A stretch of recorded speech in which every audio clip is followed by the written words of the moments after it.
ప్రాంతాల్లో ఉండే పట్టణాలు, నగరాలలో తరచూ ఉపద్రవాలు సంభవిస్తున్నాయి. మౌలికంగా మిగతా ప్రాంతాలకు, హిమాలయ రాష్ట్రాల్లో ఉండే ప్రదేశాలకు ఎంతో వ్యత్యాసం ఉంటుంది. అయితే ఇందుకు సంబంధిత నిపుణులు కొన్ని సూచనలు చేశారు. అయితే ఈ సూచనలను ప్రభుత్వాలు నిర్లక్ష్యం చేస్తున్నాయి. అభివృద్ధి పేరుతో పర్యావరణానికి తూట్లు పడడం కూడా ఉపద్రవాలకు ఒక కారణమంటున్నారు నిపుణులు.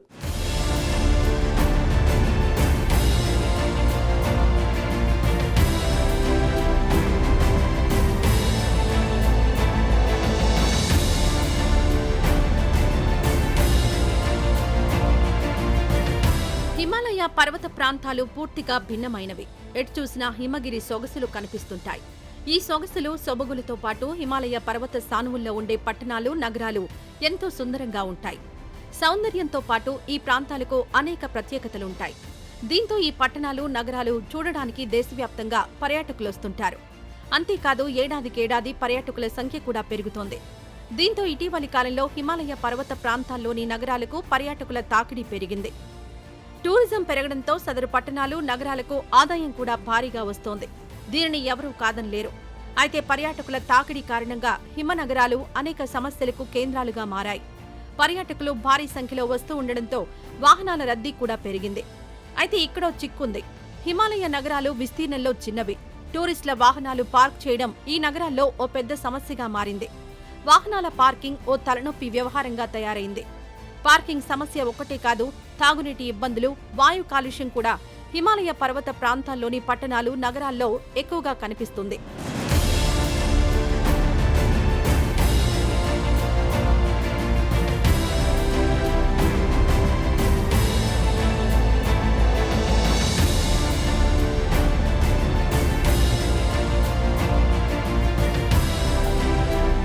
వీటన్నింటికీ తోడుగా పెరుగుతున్న టూరిస్టుల సంఖ్యకు తగ్గట్లు ఈ నగరాల్లో మౌలిక వసతులు అభివృద్ధి కాలేదు.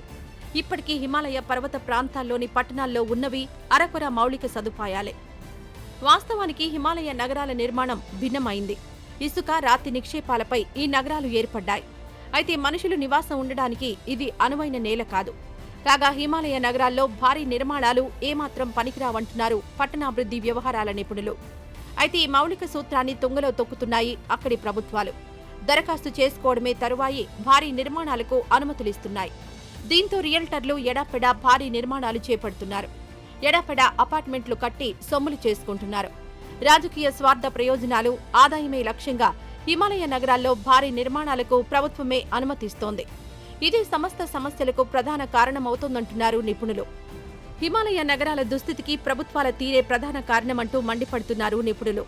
మైదాన ప్రాంత నగరాలకు అనువైన అభివృద్ధి ప్రణాళికలను భౌగోళికంగా ఎంతో భిన్నంగా ఉండే హిమాలయ నగరాల్లో అమలు చేస్తూ ఉండడమే అనేక సమస్యలకు కారణమవుతోందన్నది నిపుణుల వాదన. కమిటీల సూచనలను పెడచెవిన పెట్టి ఆదాయానికి పెద్దపీట వేస్తూ అశాస్త్రీయ అభివృద్ధి ప్రణాళికలను ప్రభుత్వాలు రూపొందిస్తున్నాయంటూ నిపుణులు నిప్పులు చెరిగారు. ఇదే అంశంపై గతంలో జాతీయ హరిత ట్రిబ్యునల్, న్యాయస్థానాలు స్పష్టమైన ఆదేశాలిచ్చాయి. అయితే ఈ ఆదేశాలను ఆయా పట్టణాల స్థానిక అధికార యంత్రాంగం తుంగలో తొక్కుతోంది. భారీ నిర్మాణాలకు సంబంధించిన నిబంధనలను బేఖాతరు చేస్తోంది. అయితే తమ లోపాలు, నిర్లక్ష్యం బయటపడకుండా ప్రకృతి విపత్తుల పేరు చెప్పి తప్పించుకోవడానికి పాలక వర్గాలు ప్రయత్నిస్తున్నాయని ఆరోపిస్తున్నారు నిపుణులు.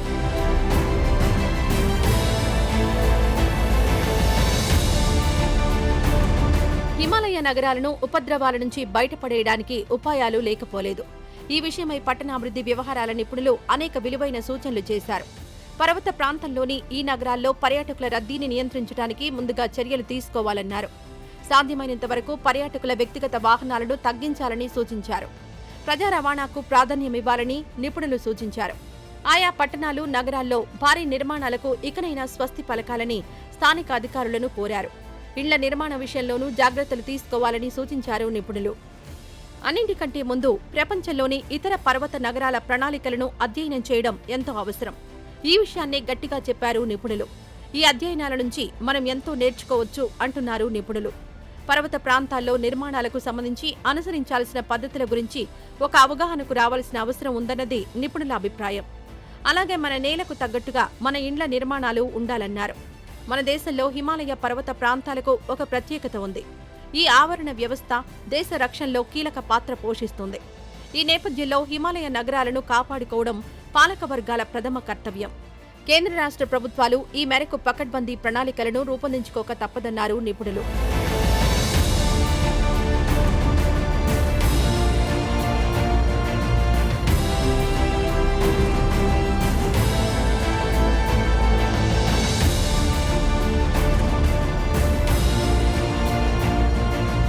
హిమాలయ పర్వత ప్రాంతాల్లోని పట్టణాలు, నగరాల్లో ఉపద్రవాలకు అక్కడి చెట్ల నరికివేత కూడా ఒక కారణమంటున్నారు పర్యావరణవేత్తలు.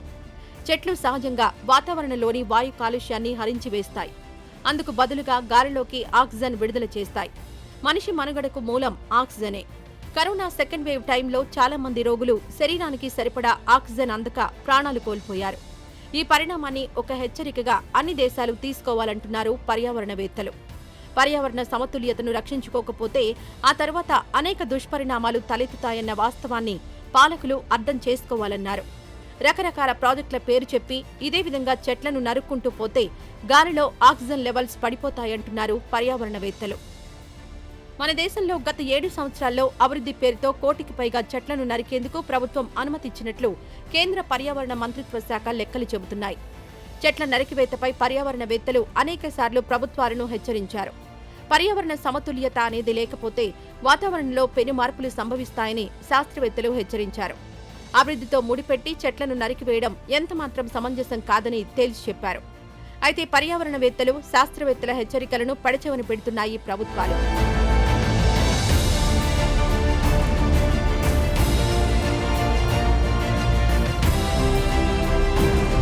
చిన్న చిన్న ప్రాజెక్టులకు కూడా ప్రభుత్వాలు ఎడాపెడా అనుమతులిస్తున్నాయి. అనుమతులు రావడంతో దొరికింది ఛాన్స్ అనుకుంటూ విచ్చలవిడిగా చెట్లను నరికేస్తున్నారు. మౌలికంగా అడవుల నరికివేతపై పాలకుల ఆలోచన ధోరణి భిన్నంగా ఉంది. అభివృద్ధి పనుల కోసం అడవుల నరికివేత తప్పదన్నది ప్రభుత్వాల వాదన. అయితే దీనిని తప్పుబట్టడం లేదు పర్యావరణవేత్తలు. అభివృద్ధి కోసమైనా చెట్ల నరికివేత సాధ్యమైనంత వరకు తక్కువగా ఉండాలంటున్నారు. ఈ మేరకు ప్రభుత్వం ముందు కొన్ని ప్రతిపాదనలు కూడా పెట్టారు. అంతేకాదు ఇలాంటి ప్రాజెక్టులకు సంబంధిత రాష్ట్ర ప్రభుత్వాల ఆమోదం కూడా తీసుకోవాలని షరతు పెట్టారు. పర్యావరణంపై ముందుగా ప్రభుత్వాల వైఖరి మారాల్సిన అవసరం ఉంది. అభివృద్ధి, పర్యావరణం ఈ 2 వేర్వేరు అంశాలన్న ప్రభుత్వాల మైండ్ సెట్ మారాలి. అభివృద్ధిలో భాగంగానే చెట్లను చూడాలి. అప్పుడే మనం చెట్లను రక్షించుకోగలం. మన శరీరంలో ఊపిరితిత్తులు చేసే పనిని పర్యావరణానికి అడవులు చేస్తున్నాయి. చెట్లు లేకపోతే అసలు మనిషి మనుగడే లేదు. చెట్లు ప్రజలకు స్వచ్ఛమైన గాలి అందిస్తాయి. వరదలను అడ్డుకునే శక్తి ఒక్క అడవులకే ఉందంటున్నారు నిపుణులు.